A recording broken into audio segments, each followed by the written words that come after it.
Electrocast.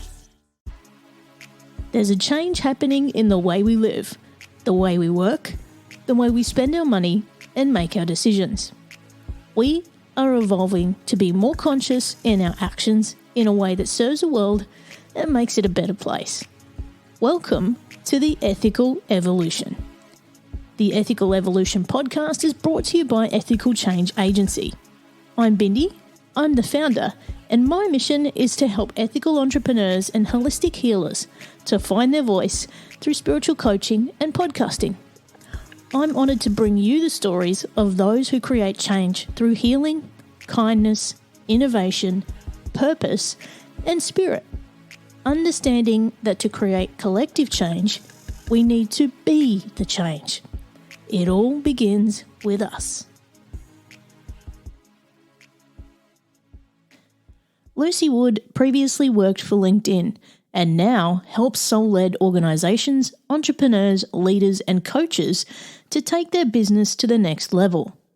She's also the host of the new podcast, Working Under Pleasure, where she explores conversations with changemakers who are asking for what they want, saying what they need, and openly talk about their pleasures and the ripple effect it's having in their lives. When Lucy and I found each other, we found another kindred soul that was the mirror of ourselves, and we connected on so many levels, and no doubt you can hear that come out in our conversation. I hope you enjoy it and get the same goosebumps that we did. Welcome, Lucy, to the Ethical Evolution. Hi, pleasure. Well, thank you for having me. I'm really excited to be part of this. Yes, and we just got chatting offline, and I think we could chat all day. so we thought we better capture some so that people can have a listen. Now, Lucy, for people who don't know who you are and what you do, can you go ahead and tell us? Yeah, of course. It's always a question that everyone's like, oh, God, where do I start? As you can probably tell, I'm English. I actually used to live in Australia, so I have probably a bit of a twang on the accent front. I'm currently living in Bali, and a little bit about myself is I was in the corporate world for about 6 years, and never fitted in, the classic kind of scenario, but really didn't know what else to do, was doing like the London grind, and thought, you know what, I'm going to quit everything. I moved to Australia and then obviously moved in January 2020. Best time to obviously move and build the dream life. And obviously the pandemic happened. And so I then ended up getting back into a corporate job and was really annoyed at myself, to say the least. But I've always, like a little bit of a backstory, actually, I've always done podcasting and things on my lunch breaks. So I'd be the one that would be sneaking off on the tube in London, doing a sneaky like Zoom call in the most random situation for the last 5 years. And then thought to myself, while I was in Australia, like to take advantage of obviously the working from home setup, and started working for LinkedIn, which were very open to me being honest and saying this is my last ever corporate job. However, right now, you know, it's serving a purpose for me. So I then decided to move remotely to Bali and to start a nomadic lifestyle. My plan next year is to be between sort of Bali, Dubai. I'm craving a city life because I'm a Londoner at heart, and just continued with my podcasting, and then thought to myself, for me, as someone that worked for LinkedIn, I see this platform that isn't being utilized by entrepreneurs, by coaches, by healers, by energy workers, you know, all those beautiful places and spaces that the personal development world is in, isn't utilizing this platform. And so I left LinkedIn in September and created my own LinkedIn consulting business. But for me, what I really feel so passionate about is for women and men, you know, I never want to leave the men out because they need some help too, to fully feel like they are working from a place of pleasure. And that doesn't have to be sensual, sexual. It means that they're actually following their intuition and creating a business that's coming from a place of love and from their heart. But equally being realistic here, that there is obviously a masculine side to every person, that, you know, having a business with the right kind of teachings and mindset and ability to mix and tailor those two together. So it's an interesting one because I'm teaching people from a very corporate profile, which LinkedIn is seen to be, in a very much, I never like the word woo-woo, but in very much sort of different kind of place. And the funny thing is that somewhere like LinkedIn was actually a dating site. I don't know if you know this. So LinkedIn was originally. Was it really? Yeah. Yeah. There I you did go, not know right? that. How much more relaxed do you feel about that? And it's come full circle almost. Wow. Literally, right? And so a little bit of a backstory about that is LinkedIn was created to be a dating platform for Silicon Valley, because like-minded entrepreneurs working long hours of the day, not socializing with anyone, needed some sort of dating profile. And obviously that didn't kick off. And so it kind of became this real corporate platform. And I think a lot of people are like, myself included, when I joined the company, are like, oh, it's just, too formal, not cool. But actually, there is this gold mine, literally, of customers that have income. They want to grow themselves, you know, a lot of them probably want to get out of their 9 to 5s, let's be honest. And there's just this amazing platform. And so for me, I've combined my skills around that background that I've done with also how people can be more enjoying what they're doing and what they're providing in a business. And that's where the Working Under Pleasure podcast comes into play. That is incredible. Yeah.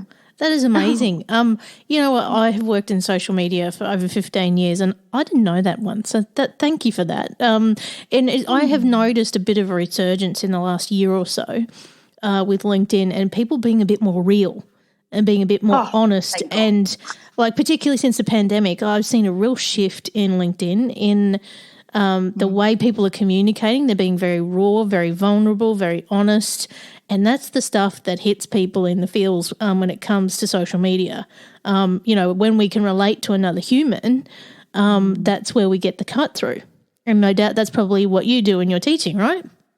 100%. And I'm all about like the vulnerability, like you said, like we're all human beings. And that's why I've hated the corporate world, you know, kind regards, yours sincerely. Yeah. Oh, that's just gross, right? Like I couldn't give a...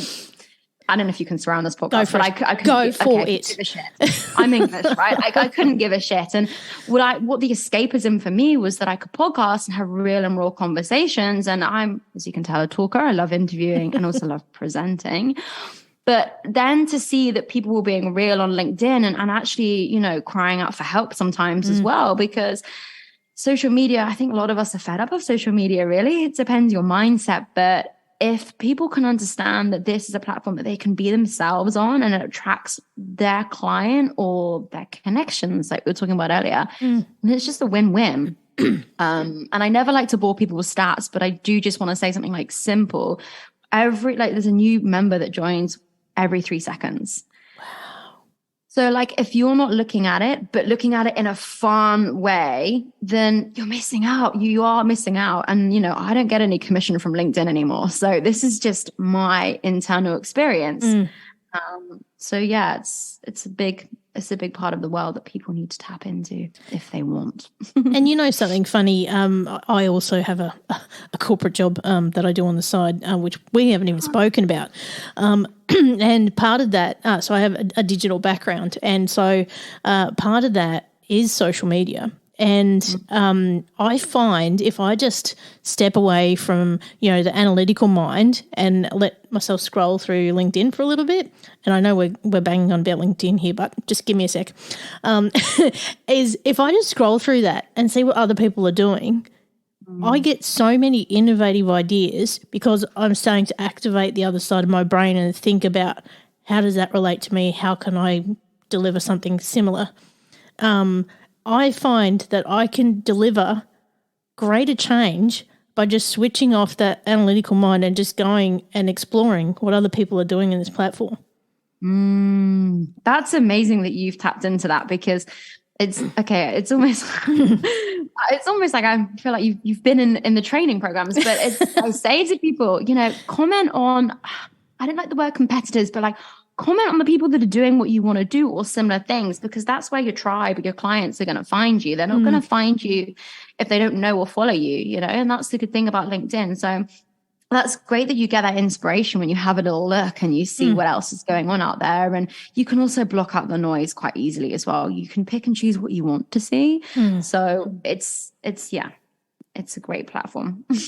So, you're about to kick off with a new podcast, Working Under Pleasure, and I had a little listen to your trailer, which is why I'm super excited for it to actually kick off, because there's so many people I could recommend to you for that show. I'm excited. That fills my heart up with so much joy. So thank you. But I mean, you and I are both equally passionate about podcasting.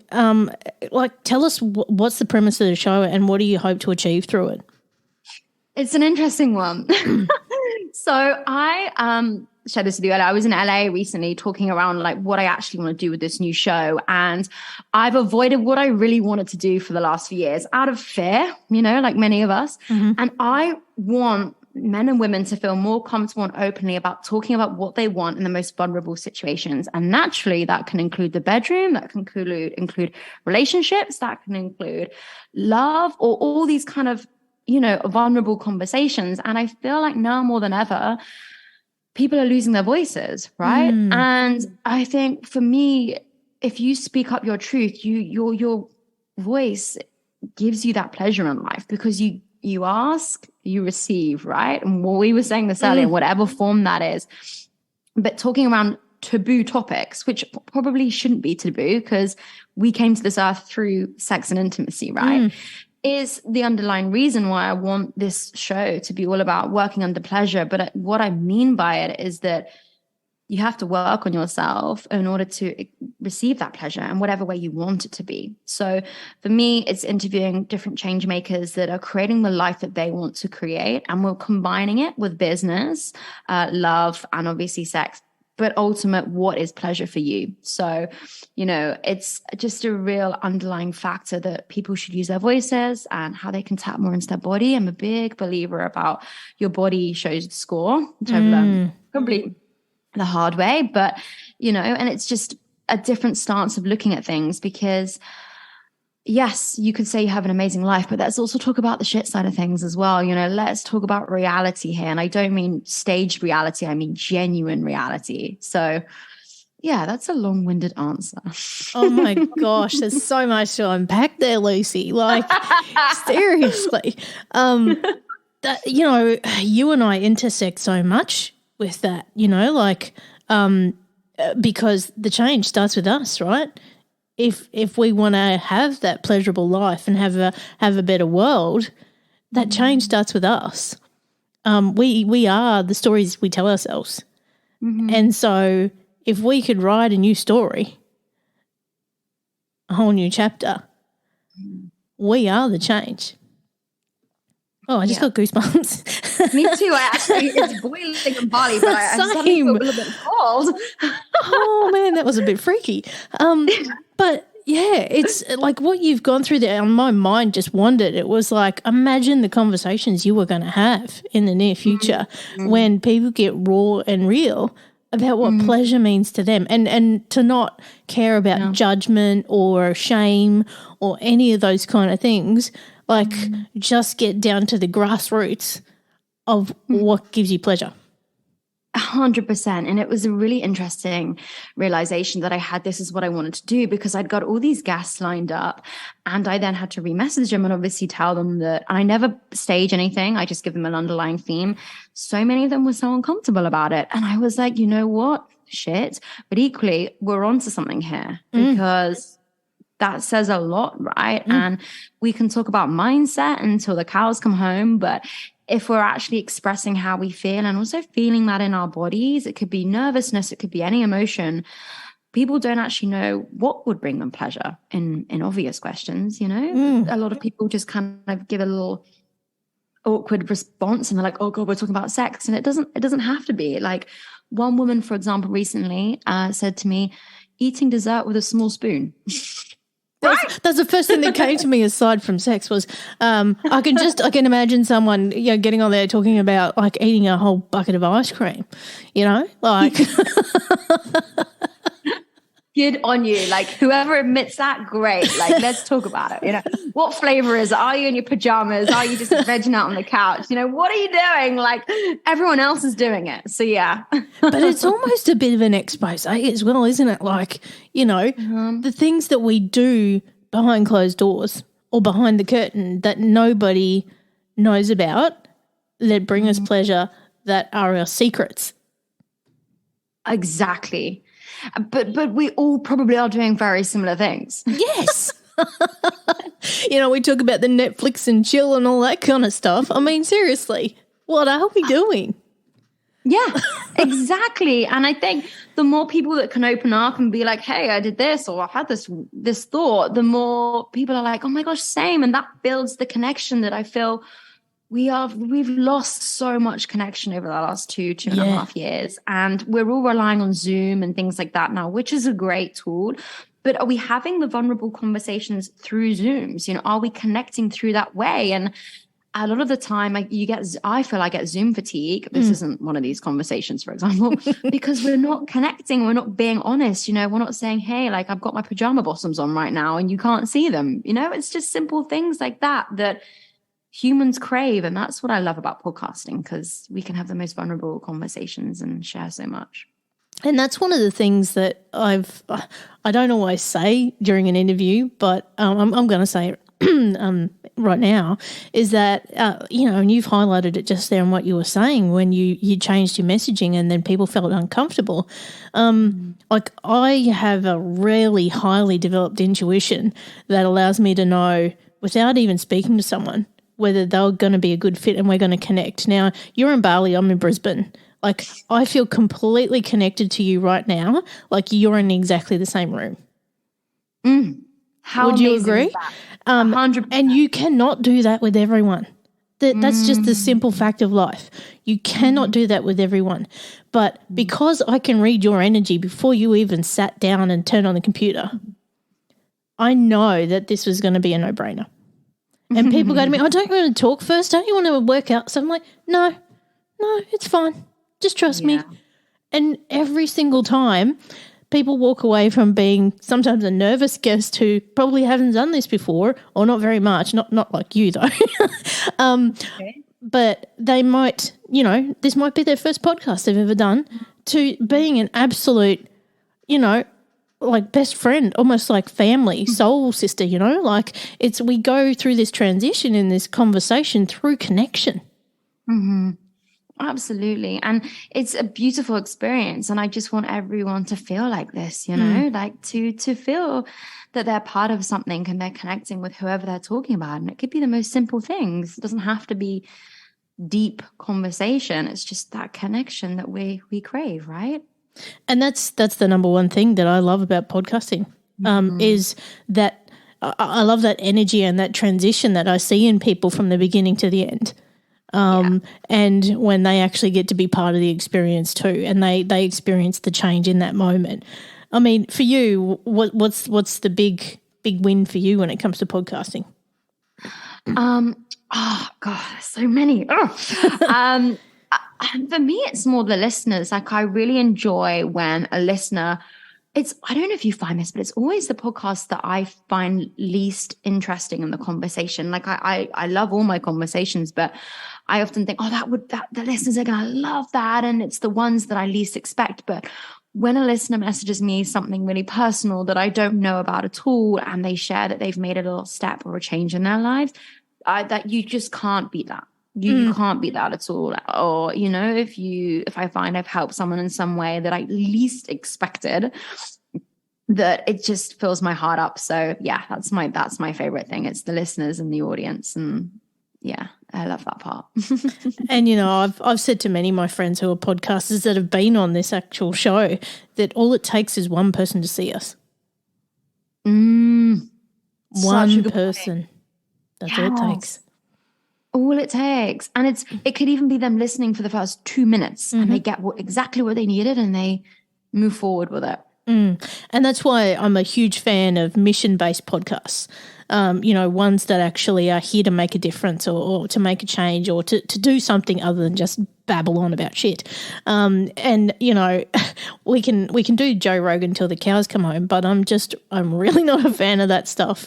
I'm really here to make a difference and make a change. And that's why I love podcasts like that. And this is where you and I intersect again, because you're here to do a very, very similar thing.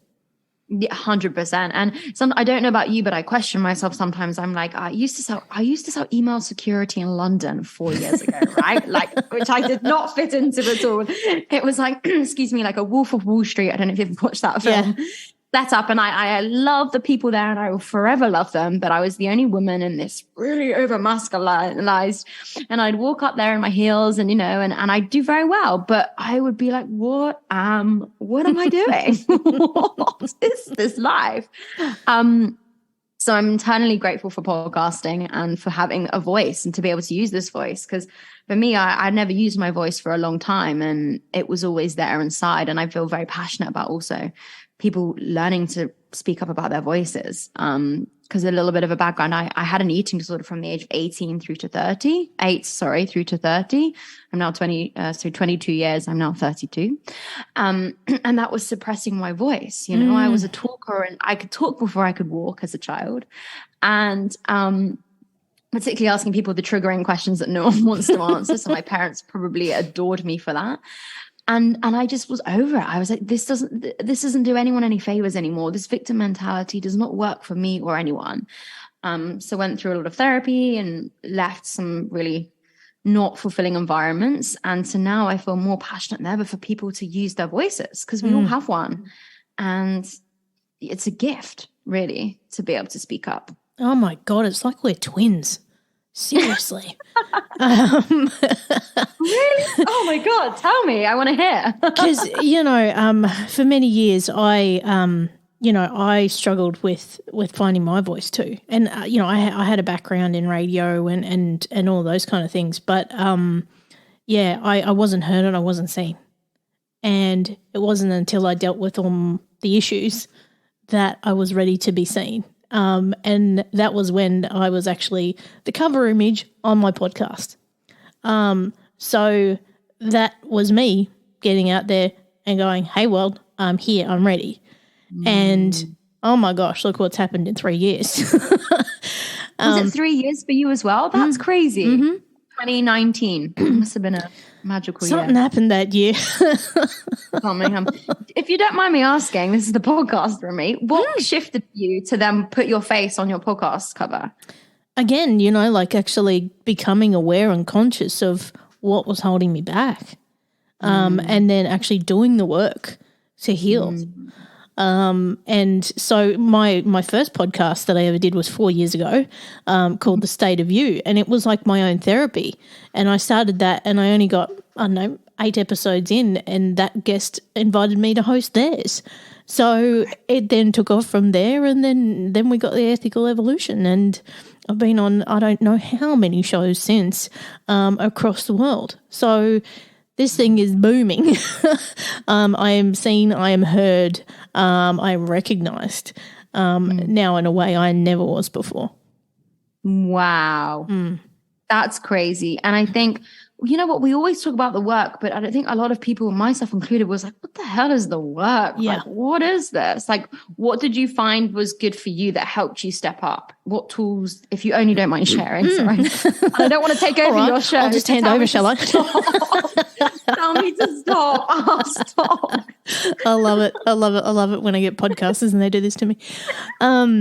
So for me, I look back and I think, okay, where was the break? Where was the change?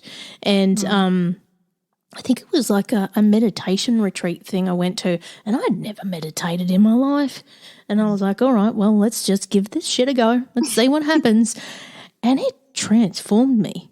And this woman, she was a medicine woman, and she looked at me and she was like, you've got work to do. And she said all the things that I didn't want to hear. And I was like, oh. And after that, people talk about the dark night of the soul. Yeah. Yeah. Went through one of those. And I was like, oh, is this what they talk about? And so went through that, and then I sort of opened up more to actual healing. And then I went and saw a sound healer for 2 years and went through that therapy, which released so many of those demons that I'd been hanging on to. That changed my life.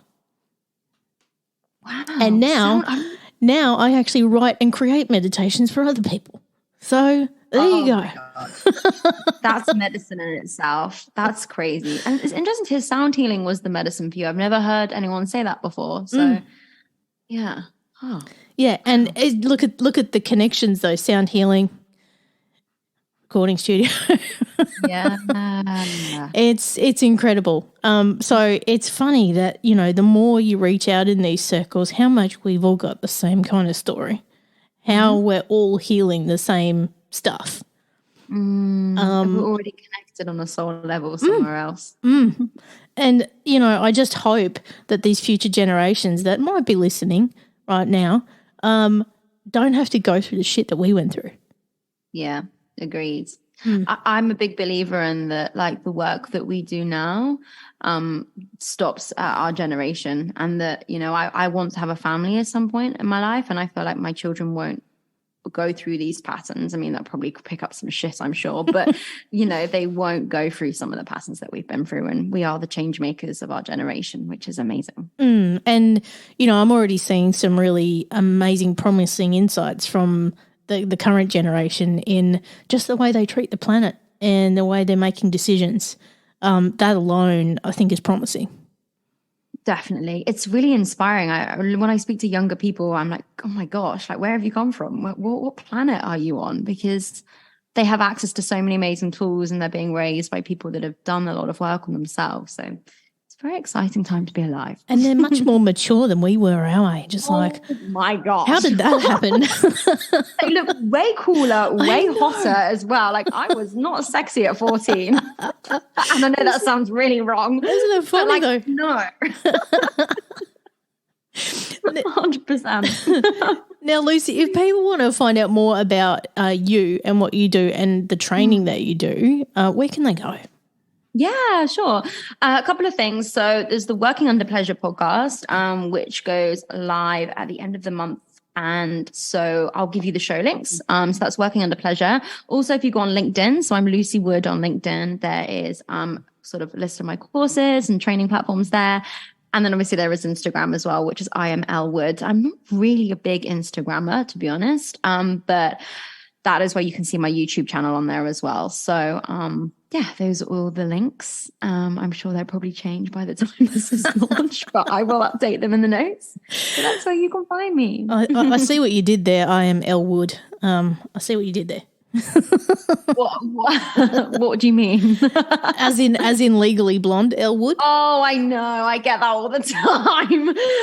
Yes, I used to, as a child, want to be a lawyer, actually, because you got paid to argue, and I was a very fiery teenager. And also I have the Elle Wood initials. I was actually going to be called Holly as a child. They thought Hollywood would kind of result in being severely bullied. But I mean, Wood can be an unfortunate surname, to be honest. I mean, there's no perfect surname. Kids can be mean.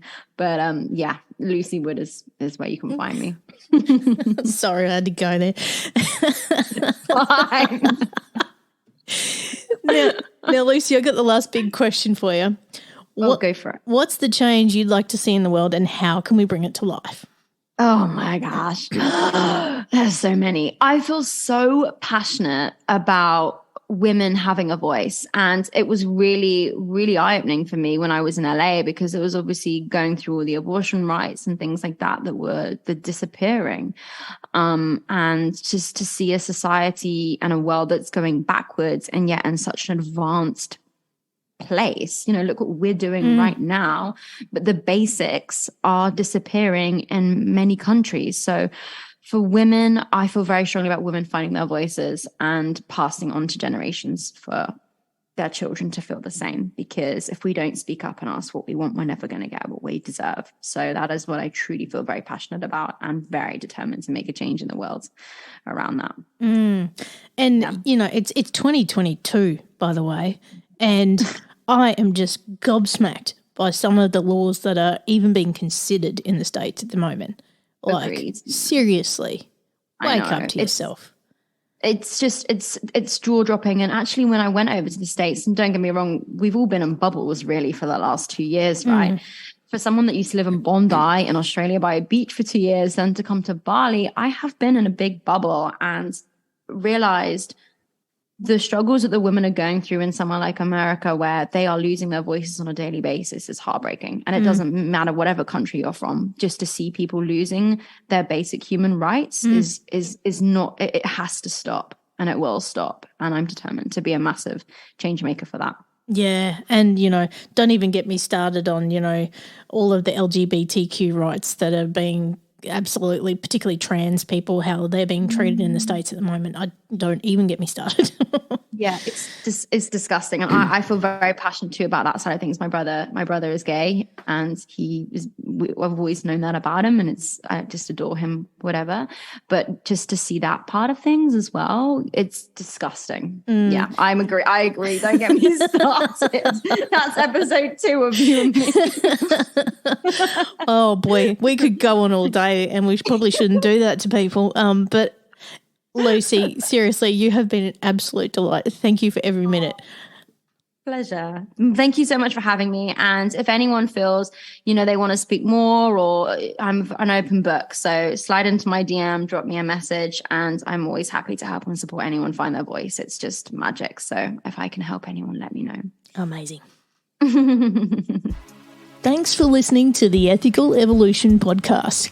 If you're ready to be the change and would love to work with me on finding your voice through spiritual coaching or creating your own podcast with impact, visit ethicalchangeagency.com.